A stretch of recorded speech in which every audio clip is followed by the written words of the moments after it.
भारत गौरव आचार्य श्री पुलक सागर जी गुरुदेव के प्रवचन और लेटेस्ट धार्मिक भजन व कार्यक्रम निशुल्क देखने व सुनने के लिए हमारे YouTube चैनल जीन शरणम मीडिया को आज ही सब्सक्राइब करें और सबसे पहले देखने के लिए बेल आइकन पर क्लिक जरूर करें। एक सेठ था, बहुत साधारण सेठ। पहले तो बड़ा निर्धन था, गरीब था। देखते ही इतना पैसा कमाया उसने। साधारण सा जीवन जीने वाला जब जब मंदिरों में जाता, चढ़ावा होता लाखों रुपए का, पीछे बैठ करके आंसू बहाता था। एक दिन उस सेठ से पूछा कि तुम रोते क्यों? बोले मैं इसलिए रोता हूं कि मेरे पास चढ़ावा लेने का पैसा नहीं है।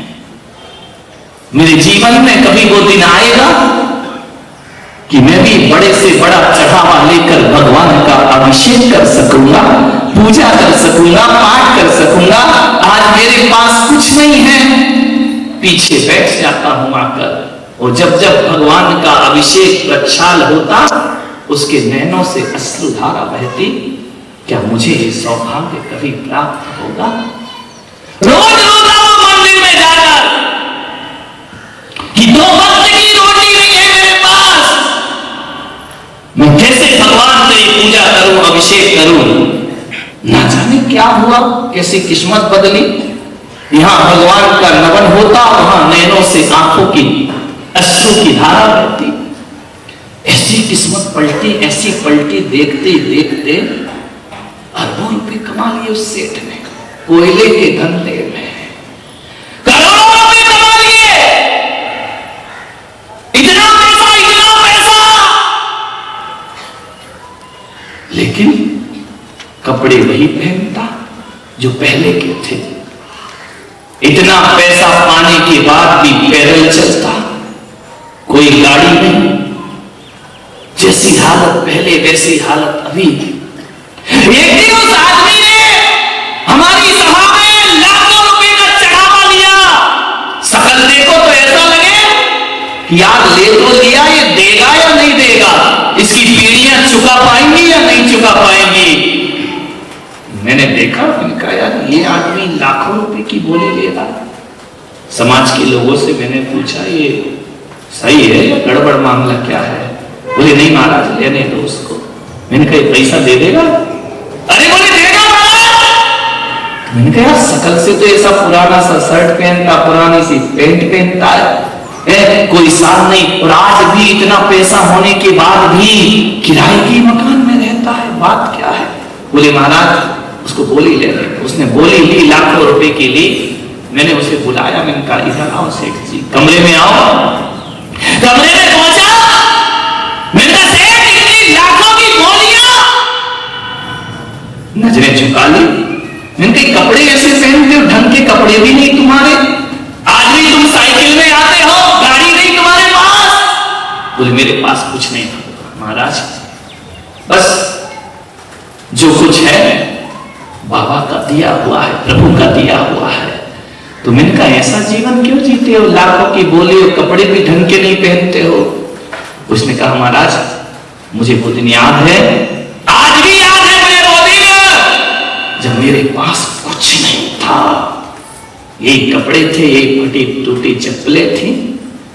मैं उन दिनों को भूलता नहीं हूं महाराज। लेकिन एक बात जरूर आपसे कहूंगा कि जब मैं भगवान का अभिषेक देख देख कर रोता था कि मुझे अभिषेक करने का अवसर मिलेगा या नहीं मिलेगा, तो मेरे नैनों के आंसुओं की ऐसी प्रार्थना भगवान ने सुनी कि आज मुझे माला माल कर दिया। तो मैंने कहा तू बड़ी कोठी बना के क्यों नहीं रहता?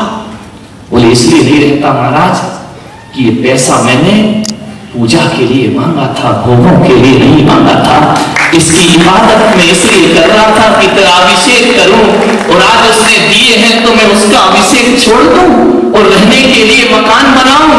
महाराज लाखों रुपए दान करता हूं, कहीं मंदिर बनाना हो तो मुझे याद करना, कहीं मूर्ति बनाना हो तो मुझे याद करना। लेकिन मेरा संकल्प है मैं अपना घर कभी नहीं बनाऊंगा, क्योंकि ये दौलत मुझे प्रभु की कृपा प्रभु ने प्रदान की है, इसमें मेरा कोई हक, ये सौभाग्य है मेरा कि आज मैं अभिषेक कर सकता हूं, शांति धारा कर सकता हूं। मैंने अपने लिए, और मुझे याद है महाराज, ये दिन वो था जब मेरे पास कुछ नहीं था, और एक दिन आज है जब मेरे पास बहुत कुछ है। लेकिन मैं ये बात नहीं भूलता कि एक दिन फिर वापस वही लौट कर आ सकते हैं। इसलिए मैं अहंकार में नहीं जीता हूं, मैं दिखावे में नहीं जीता हूं, मैं शांति की जिंदगी गुजार करके अपना जीवन सार्थक, जब वो दिन नहीं रहे महाराज तो ये दिन रहेंगे, इसकी कोई गारंटी आज है कल नहीं रहेगा। इस संसार की मोह माया मैंने केवल इसलिए अर्जित की है कि प्रभु की भक्ति में अपना जीवन लगा दूं। ऐसे लोग सब में दृष्टि हुआ करते हैं मेरे भाई। ऐसे लोग आकिंचन धर्म को जीवन में अपनाया करते हैं। क्या जीवन रहा इन लोगों का, कैसी जिंदगी रही इन महान पुरुषों की। फिरोजाबाद में सेठ छनामीलाल, उत्तर प्रदेश में अरबों की संपदा, उन्होंने मकान बनाए, महल बनाए, लेकिन एक दिन मन में आया कि जिंदगी विषय भोगों में गई है, और विषय भोग के मंदिर बना, मकान बना लिए मैंने। अब मेरा जीवन का फर्ज है कि प्रभु ने पैसा दिया है तो भगवान का एक मंदिर भी बनाऊं। और उन्होंने संकल्प लिया कि मैं भगवान का मंदिर, आज भी वो मंदिर है फिरोजाबाद में, नसिया कहलाई करती है, बहुत सुंदर मंदिर है, बहुत अट्रैक्टिव मंदिर है, नाम है उस क्षेत्र में उस मंदिर का। उसे भगवान का विशाल मंदिर बनाया, बहुत बड़ा मंदिर। और जब पंच कल्याण प्रतिष्ठा का अवसर आया तो उसने पूरा मंदिर तो बना दिया, लेकिन मंदिर की 3 सीढ़ियां छोड़ दी। समाज के सामने खड़ा हो गया कि अब मेरे पास पैसे नहीं है, ये 3 सीढ़ियां समाज बना है, मेरे बस की बात नहीं। लोगों को बड़ी हंसी आई कि करोड़ों का मंदिर बनाने वाला 3 सीढ़ी नहीं बना पा रहा। मालूम है वो श्रेष्ठ मंदिर की सीढ़ी पे आके बैठ गया, अपने रुमाल फैलाए, समाज के लोगों से कहा रुपया 2 रुपया 3 रुपया जो भी हो मेरी इस झोली में डाल दीजिए। लोगों ने कहा इतना बड़ा सेठ और भीख मांग रहा है। उसने कहा मैं कभी प्रतिष्ठा होगी, पैसा डालो। ये 3 सीढ़ियां बनाने की मेरी औकात तो इतनी थी कि एक मंदिर और बना देता, लेकिन फैला के दामन बैठ गया, इसमें डालो। किसी ने 2 रुपए डाले, किसी ने 1 रुपए डाले, किसी ने 5 रुपए डाले, इकट्ठे किए सब पैसे। और सेठ से पूछा कि आपने पैसा क्यों मांगा, आपके पास तो अपार दौलत है। उसने कहा ये पैसा इसलिए मांगा कि कल मेरे अंदर ये भ्रम पैदा ना हो जाए कि ये मंदिर मैंने बनाया है, ये समाज की संपदा है, और समाज को मैं वापिस, मेरा नाम नहीं होना चाहिए, ये मंदिर मैंने नहीं बनाया, ये भगवान का मंदिर है, भगवान ने बनवाया है। और ये चंदा मैंने इसलिए लिया है कि कल समाज भरी सभा में बोल सके ये मंदिर मेरा नहीं, ये मंदिर पूरी समाज ने मिलकर के बनाया हो। कैसे कैसे लोग हुए इस धरती पर, विचार करिए। 3 सीढ़ी नहीं बनाई उस सेठ ने समाज के पैसों से। कल मुझे अहंकार ना आ जाए कि मंदिर मैंने बनाया है, ये तो प्रभु की कृपा है, उसने बनवाया, मैंने बना लिया। उत्तम आकिंचन धर्म हुआ करता है। ये मत सोचो कि आप थोड़े से पूजा पाठ कर रहे हैं तो बहुत बड़े धर्मात्मा। अरे मेरे भाई, जब ये बात किसी चामुंड राय के मन में आ जाती है कि 57 फीट ऊंची प्रतिमा मैंने बनवाई है, अपना पैसा सार्थक किया है, इतने विशाल गोमटेश्वर बाहुबली भगवान की प्रतिमा खड़ी मैंने की है, बस इतना सा विचार मैं करूंगा पहला अभिषेक। बाबा ने कहा आओ करो तुम पहला अभिषेक। अरे गोमटेश्वर भगवान, 1200 साधुओं ने जिसकी प्राण प्रतिष्ठा की हो, नैनी चंद्राचार्य ने जिसका मंत्रोच्चारण किया हो, और जब मैं प्रतिमा बनाई जा रही थी, हजारों साधु उस पत्थर पर मंत्र दिया करते थे, उसे अतिशयवान बना रहे थे। चामुंड राय ने खड़ी की बाहुबली की प्रतिमा। मान्यवर, आज पूरे विश्व में 8वां अजूबा बनकर गोमटेश्वर भगवान खड़े हुए हैं दक्षिण में। विशाल मूर्ति, जिसका चित्र इतना सुंदर है, उसकी मूर्ति कितनी सुंदर नहीं रही होगी। खड़ी करती मूर्ति, चामुंड राय चले सोने का कलश लेकर, बाबा का नमन करूंगा। बाबा ने कहा, क्या बोलते हो, मैंने बनवाई है।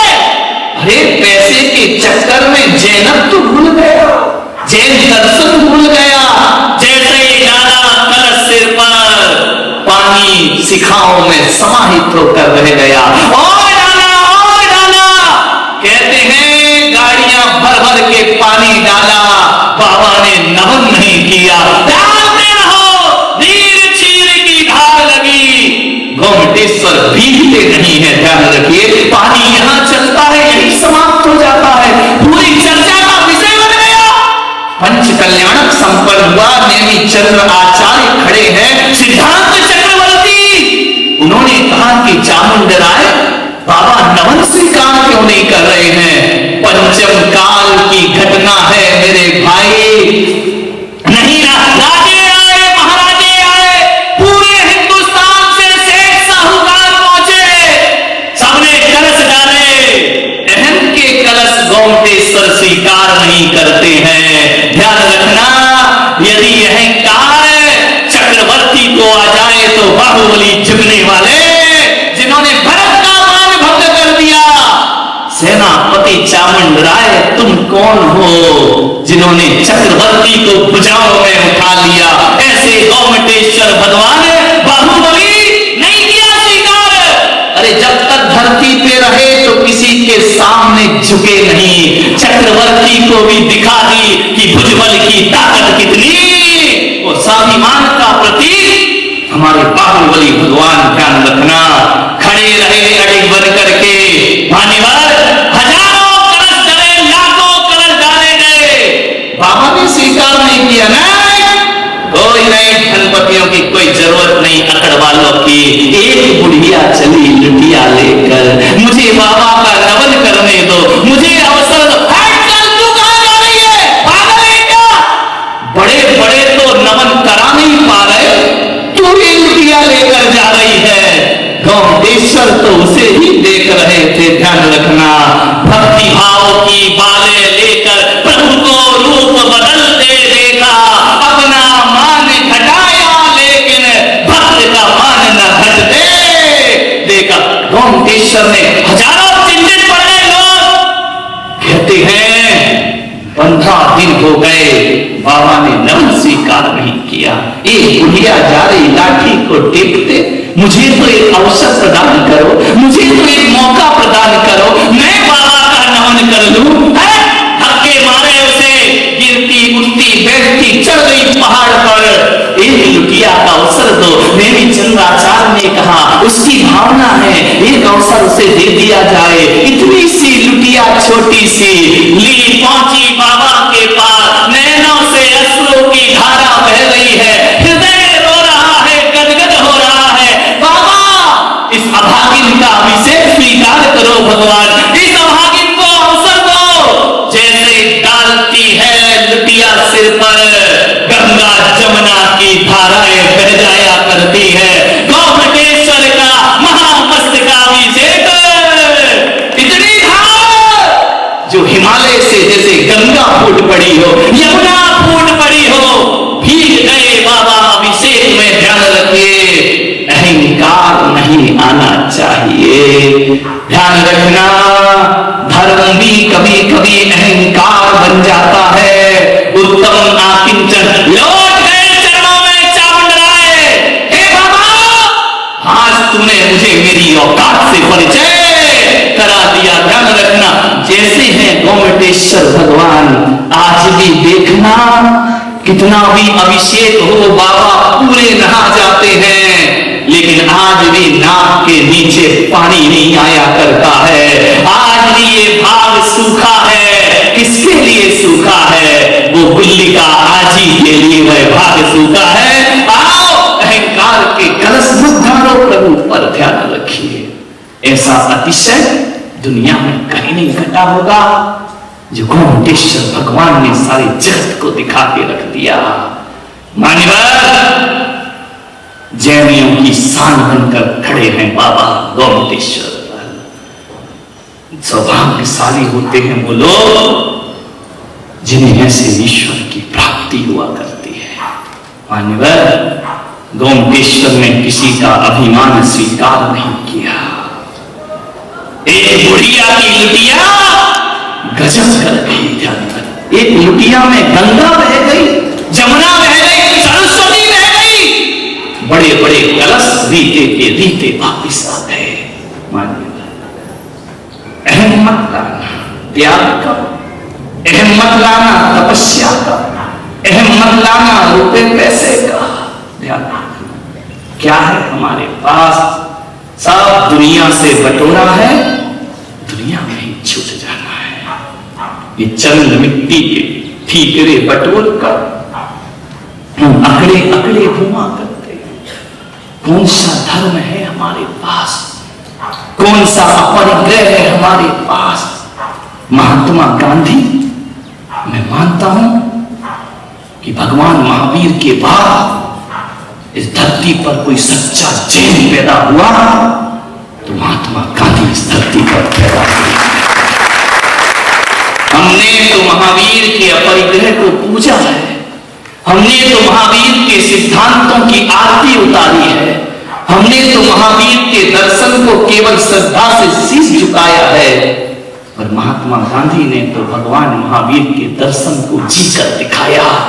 ध्यान रखना, एक महात्मा गांधी थे जिन्होंने अहिंसा को पूजा नहीं, अहिंसा की ताकत सारे जगत को दिखा के रख दी कि हजारों वर्षों की गुलामी से देश को मुक्ति अहिंसा के दम। कैसे विचार रहे? महात्मा गांधी का जन्मदिन आया, कस्तूरबा ने एक दीप जला दिया घी का। महात्मा गांधी स्टेज पर पहुंचे, उन्होंने कहा ये दीप किसने जलाया? मेरा देश गरीब है, भूखा है, ये दीप किसने जलाया? पूरी सभा में सन्नाटा हो गया। कस्तूरबा अपराधी मुद्रा में खड़ी है, उसने कहा बापू मैंने जलाया। क्यों जलाया? आज आपका जन्मदिन है इसलिए दीप जलाया। बोले तूने मेरा जन्म लेना व्यर्थ कर दिया कस्तूरबा, मेरी साधना खराब कर दी तूने। क्या हुआ बापू? बोले तूने ये दीप क्यों जलाया पगली? मेरा जन्मदिन इसलिए दीप जलाया, इस दीप के इस घी को तूने आग में जला के बर्बाद कर दिया। अरे मेरा जन्मदिन मनाना था तो ये घी किसी गरीब की रोटी में लगा देती, मेरा जन्म लेना सार्थक हो जाता, किसी के पेट में चला जाता, मेरा जन्म लेना सार्थक हो जाता। क्यों जला दिया तूने इस घी को आग में? मेरा देश रूखी रोटी खा रहा है और मैं घी से आरती उतरवाऊं अपनी। तू मेरे सिद्धांतों को नहीं समझ पाई। कस्तूरबा ने अपराध बोध से क्षमा मांगी। महात्मा गांधी ने कहा कभी घी मत जलाना, गरीबों को खिलाना। सोचिए वो सब में दृष्टि या हम सब में दृष्टि? विचार करिए किसके अंदर धर्म है? महात्मा गांधी की आदत थी कि रोज सुबह एक गिलास दूध में 2 खजूर डालकर पिया करते थे उबाल कर। एक दिन लाल बहादुर शास्त्री ने सोचा कि बापू इतनी मेहनत करते हैं, इतना मानसिक परिश्रम करते हैं, 2 खजूर से होता क्या है? उन्होंने तीसरा खजूर और डाल दिया। बापू के पास गिलास आया दूध का। बापू ने कहा कि शास्त्री जी लगता है कुछ ज्यादा है। क्या ज्यादा है? बोले आज दूध में कुछ ज्यादा है। क्या इतने संवेदनशील हम? बोले आज लगता है कुछ ज्यादा है। शास्त्री जी ने कहा क्या ज्यादा है? बोले मुझे नहीं मालूम, तुम बताओ क्या ज्यादा है।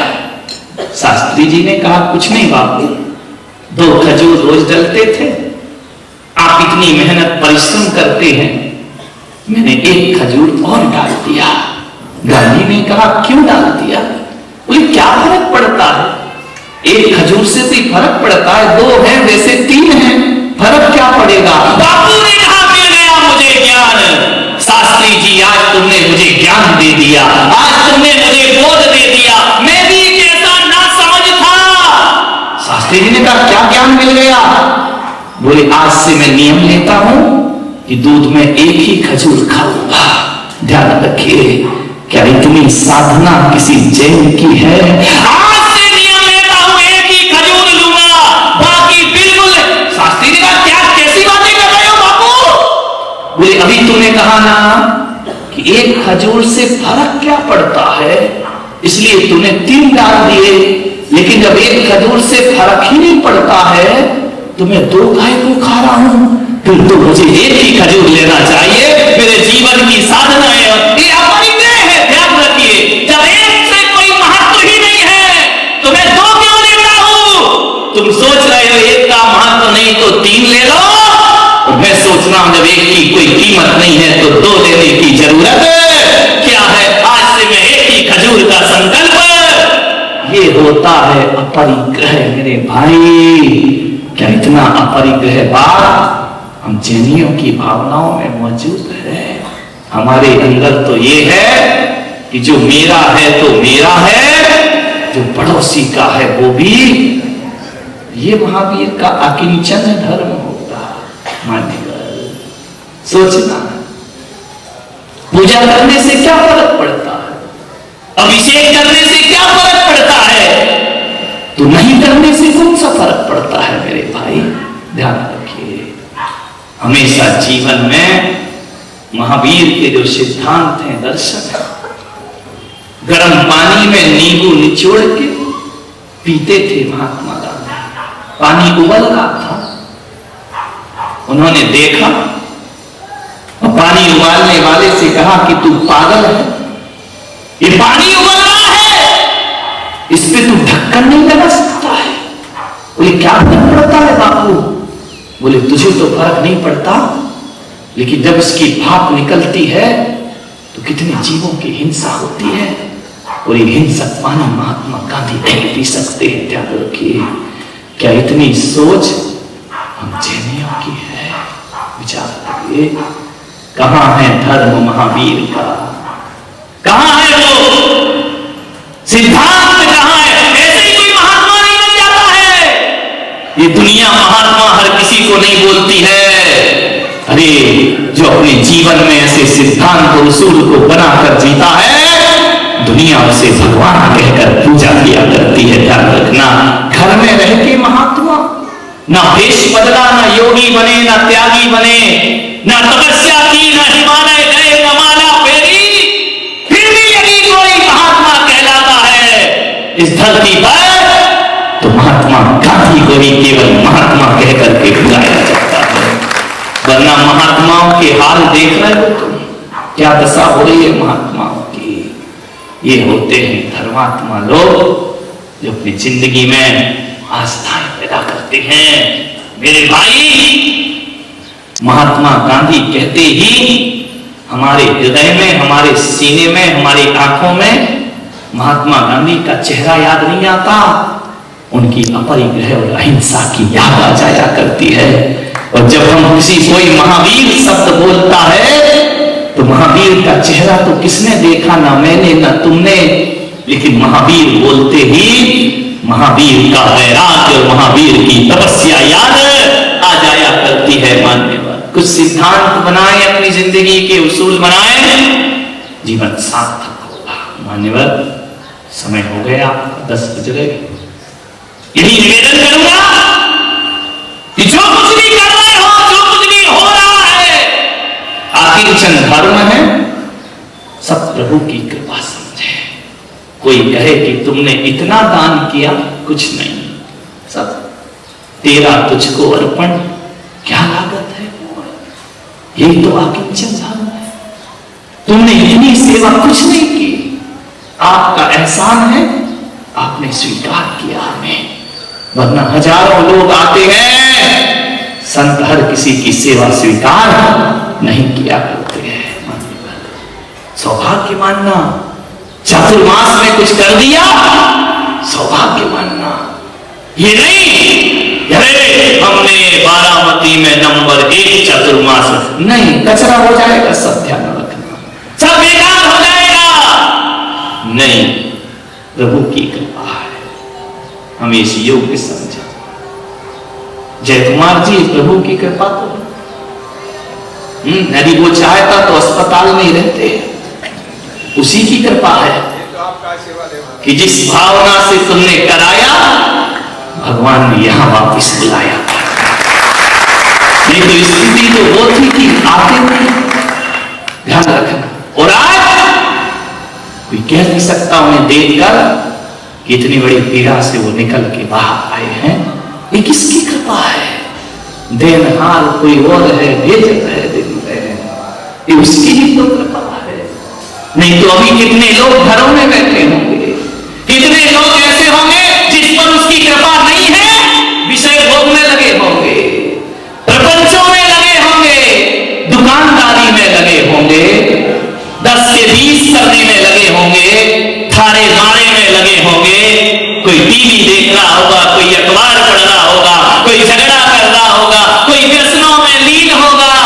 ये नहीं आए हैं तो ये मत समझना अभी भगवान को उनकी कोई जरूरत नहीं है, और जिनकी जरूरत है उन्हें यहां लाकर भगवान ने बिठा दिया है, ये उसकी कृपा है। भगवान की नजरों में हम अच्छे, तभी तो विषय भोग से निकाला है। ध्यान रखना, मान्यवर मोह की कीट से निकाल के सत्संगति में लाके बिठा दिया, ये कम पुण्य है तुम्हारा, ये किस्मत है तुम्हारी। पिछले साल क्या कर रहे थे? ये सफेद वस्त्र पहन के बैठे थे, भगवान की पूजा कर रहे थे, आनंद बटोर रहे थे, नहीं, वही प्रपंचों में लगा था जीवन। ये उसकी कृपा है, उपदेश देकर निकाला है हमको मोह की माया में फंसते फंसते, और गुरुदेव तुमको नमस्ते नमस्ते। ध्यान रखिए, यहां लाके बिठा दिया, कुछ तो पुण्य होगा, होनहार होगी, ध्यान रखना, वरना ऐसा कुछ कर देता भगवान कि अपने दर से दूर हटा देता। ध्यान रखना मान्यवर, जितने भी लोग यहां बैठे हैं, ध्यान रखना, तुम्हें भगवान की जरूरत नहीं, लेकिन भगवान को तुम्हारी जरूरत है। ऐसा जीवन हम कुछ नहीं कर रहे, तुम कुछ नहीं कर रहे, सब वही करा रहा है। अकिंचन धर्म, अच्छा है तो तेरी मेहर है, बुरा है तो तेरा प्रसाद है। ध्यान रखना, आज अकिंचन धर्म यही कहता है, करता मत बनिए, मेरे से होता है मैं करता हूं, नहीं। अब मुझे समझ पड़ी हनुमंता, हरि कृपा बिन मिल ही न संता। जब तक प्रभु की कृपा ना हो तब तक सत्संग नहीं मिला करता है। और कई अभागे हैं, आने के बाद भी बात करे, कई अभागे हैं, सत्संग के बाद भी व्यसन नहीं छूटे, कई अभागे हैं, ऐसा अमृत बह रहा है लेकिन घर नहीं छूटता, परिवार नहीं छूटता है। मान्यवर, सौभाग्यशाली हम लोग, मेरी वजह से सौभाग्यशाली नहीं हो, इसकी वजह से सौभाग्यशाली हो, क्योंकि मुझे भी सौभाग्यशाली यदि कोई बनाता है तो मेरा बाबा मुझे सौभाग्यशाली बनाता है। चातुर्मास समापन की ओर है, इंटरवल हो गया है, सितंबर अक्टूबर के 18 दिन, 1.25 महीने बचे हैं, सवा भी कहां बचे हैं, आज तो कितनी तारीख हो गई, 4-5 तारीख खत्म, माइनस मार्किंग शुरू। भगवत जिनेन्द्र महार्चना यहाँ पर आयोजित होने जा रही